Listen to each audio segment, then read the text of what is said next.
There's an age-old thought within the Call of Duty franchise in which I'm sure that pretty much at any point in time, if you've played more than a couple of games, or even in those couple of games, you can end up seeing the relation that some people may have the frustration with, and I'm sure that at some point in time, you guys have had some frustration with it as well. But that notion is the idea that snipers are overpowered, and this, once again, being that age-old question, you can probably track it back in your mind to the very first early workings of the first Call of Duty you ever played, whether that be Call of Duty 4, World at War, Modern Warfare 2, Black Ops, Modern Warfare 3, Black Ops 2, whatever game, or even if you just pick it up with World War 2, it's something in which, if you haven't thought it yourself, you've probably heard it around the community in some way, shape, or form. And that's because snipers always do have that tendency to frustrate people, and with it being something that a lot of the times, especially say in World War II's case, if you end up, say, playing war, that's something in which you'll definitely notice instead of playing the objective, you have a lot of teammates in the back just sniping. But that's completely besides the point and not necessarily up onto the topic of is it overpowered or not, but this is something that for the last couple of days to maybe weeks, it's been a relevant topic of discussion that a lot of my friends have even covered, so I wanted to chime in, give my thoughts and opinions on it here, because you probably have seen some stuff in which your favorite YouTubers, I know Prestigious Key, Exclusive Ace, 9 Lives, a lot of people that in the community have talked about sniping, and so I kind of wanted to build off of this since it is a relevant topic of discussion once again. Is sniping overpowered? Now, first and foremost, these are my views, these are my own opinions, and something that if you guys have any differing opinions or you guys agree, feel free to let me know down there in the comment section down below. Let's try and keep it civil, though I know that sometimes can be a little bit tough, but I think we can do it, and of course, I totally respect whatever view you may have, so hopefully that can be the kind of communal idea here. But let's jump into it. First and foremost, it's something that, having played World War II quite a bit, it's something that I've dabbled a little bit within the sniping worlds,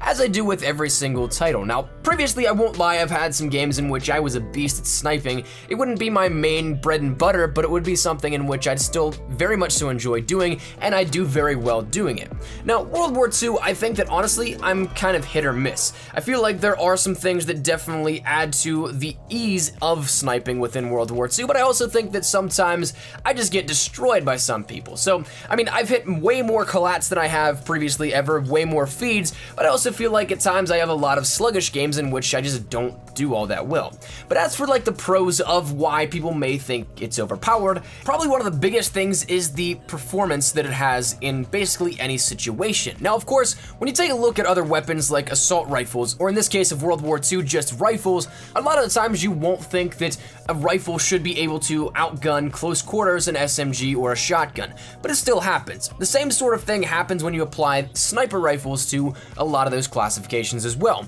Whereas they shouldn't outperform some weapons, sometimes they do. Whether that be because of precision, absolute BS, or whatever it may be in between, sniper rifles do have this notorious feature about them in which they can outperform a lot of weapons close quarters, and that really comes down to both user base and in-game attributes that help to make that a little easier. One thing in particular is the practical time to kill, or the aim down sight speed, in which we can take the example of the Kar98K, which is probably the absolute favorite within World War II for sniping, although the Lee Enfield is also pretty solid as well, and I think that I've also seen the M1903 a bit, but not as much as, say, the Kar98. But that said, all these weapons, the bolt actions, have a lot better ADS time than that of a standard rifle. Now, my good friend, the Exclusive Ace, ended up breaking it down to which the quick scoping time in which you can end up zooming in completely, aiming down sight, is 340 milliseconds, but if you compare that to the practicality of a normal rifle, aiming down sight is 520 milliseconds. Now,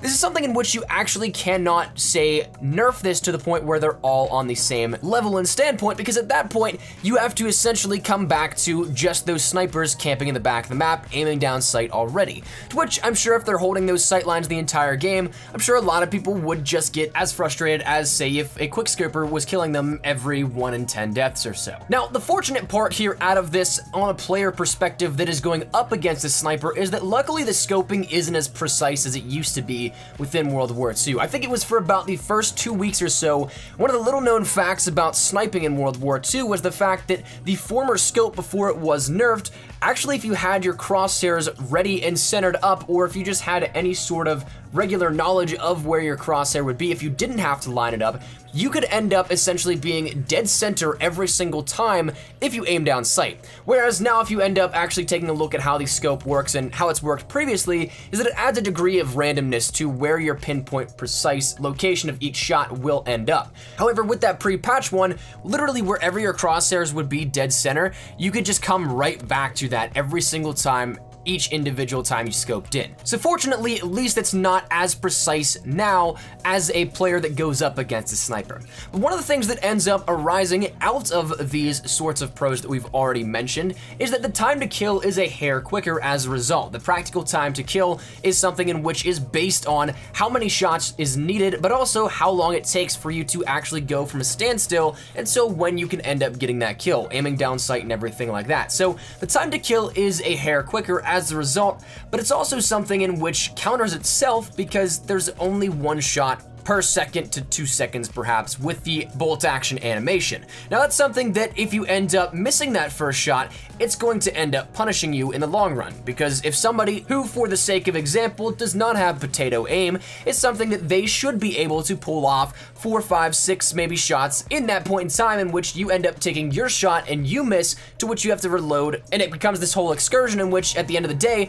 even though these shots may be weaker, they're still getting in 6 times as many shots in the time that you may have won. But at the same point in time, that almost dictates the entire gunfight in the strong arm position of the sniper, whereas they have complete and total control over that gunfight because it comes down to their aim, and that is something that I definitely will chalk up to be, even though it's something that can bite them in the butt, it's something that I will totally chalk that up to being an advantage for the sniper, because once again, if you hold all the cards, it really comes down to how you play it. Of course, if you're not somebody that is a god with a sniper rifle, it may very well be a 50-50 toss-up. But if you are somebody that is a god at sniping, well then you pretty much have the advantage in full at that point. The one thing that I personally absolutely hate about snipers, in what feels like this game more so compared to others, is the flinch that snipers will have. I feel like for a lot of the engagements that I do end up getting air quote world starred by snipers, I'll end up having these shots, but I watch the kill cams back, and even though I'm taking all these shots and at the time of them getting their shot off, they've already eaten 3 to 4 bullets,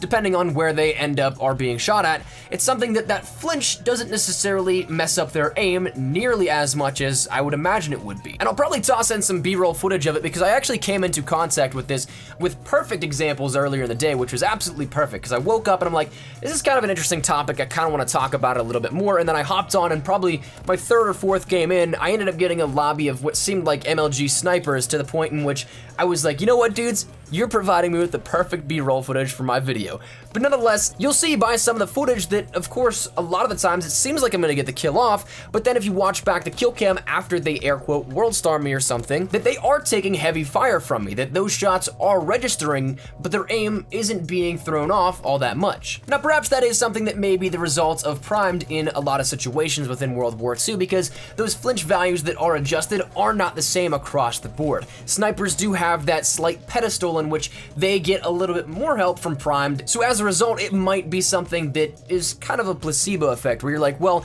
why isn't this working for me the same way? But ultimately, I think the things that really do help out sniping as becoming an easy to use or an easy to access feature within World War II is that aim down sight time, that practical time to kill, and as a result, faster time to kill, and the fact that there's not as much flinch that is granted, and so therefore, even in close quarter situations, these snipers can come back and give you these, what should be improbable kills that you may end up dying to consistently. But where it comes over to the cons, and there's not really, in the grand scheme of things, that big a list, but one that definitely is a overall equalizing factor in the theory of sniping. That being the fact that, once again, the time for shots is drastically worse. Unless you end up using the carabin or carabin, which is a pea shooter in my opinion, you're gonna end up having to use a bolt action rifle. That's the only semi-automatic sniper in this game, so the 3 others are bolt actions, which once again give you that shot, give or take a second or 2, and then you can end up having to go back into that shot.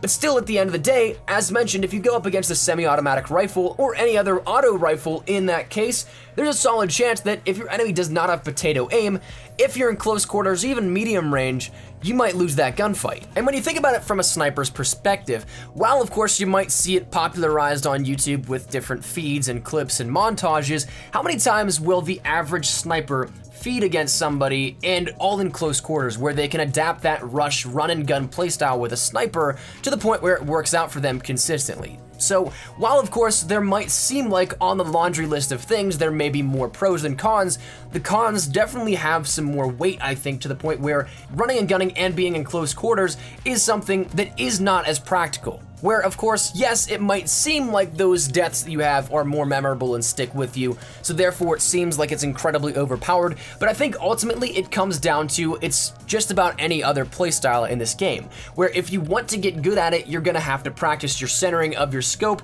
you're gonna need to practice your map awareness, you're gonna need to practice your lines of sight so that you can pick off people and know when people are gonna be coming, so that you can end up getting those jumps on them, and in that process, you're gonna get beat up a bit before you can jump in and be a pro at it. And that's something that, of course, once again, when you take it down to the average sniper, I'm not entirely sure that everyone can agree that sniping is overpowered, but more so maybe where it needs to be. So, is it overpowered? I don't think so. Is it easier? Absolutely. I think that this year's title has made sniping more accessible and opened it up to maybe a larger community than that of previous years, especially with boots on the ground movement and the ability to not dodge shots as easy as previously in, say, Advanced Warfare and Black Ops 3, but to me, I think that's the verdict. Of course, if there was a sniper nerf, I don't snipe all that much, so it wouldn't affect me all that much, but I wouldn't necessarily say that sniping at its core right now is overpowered. I very rarely come into contact with games in which, like you saw from the B-roll footage, I get absolutely smashed by snipers. That's a rarity for me, and of course, it might not be for you, and your opinions may very well differ, and like we said at the beginning of this video, that's totally cool. This is all subjective and something that I just wanted to share my thoughts and get your feedback here on this because, of course, there is no right or wrong answer. It is something that is varying depending on whatever person, playstyle, and thoughts you have on the game. So, of course, that said, drop your thoughts down there in the comment section down below. I'd love to get your opinions and feedback here on this one. And of course, if you guys enjoyed the video, make sure you drop a like down below as well. But if you guys are new to the channel, make sure you guys subscribe to stay up to date with everything we have here regarding Call of Duty World War II. We're gonna be killing it with the content moving forward, so if you guys are interested in anything regarding tips, tricks, best class setups, news, information, leaks, all sorts of updates and all that kind of stuff, we got you covered here up on the channel. So if any of it interests you, make sure you hit that subscribe button so you don't miss a single thing. And finally, if you guys want to follow me over on Twitter, that's the best place to get connected with me outside of YouTube. I practically live on Twitter, so if you guys want to strike up a conversation, ask me a question, whatever it may be, link is down there in the description below. But all that said and out of the way, hope you guys had a fantastic day. Thanks so much for watching. Mine has been Espresso. I'll see you guys later. Take care and peace.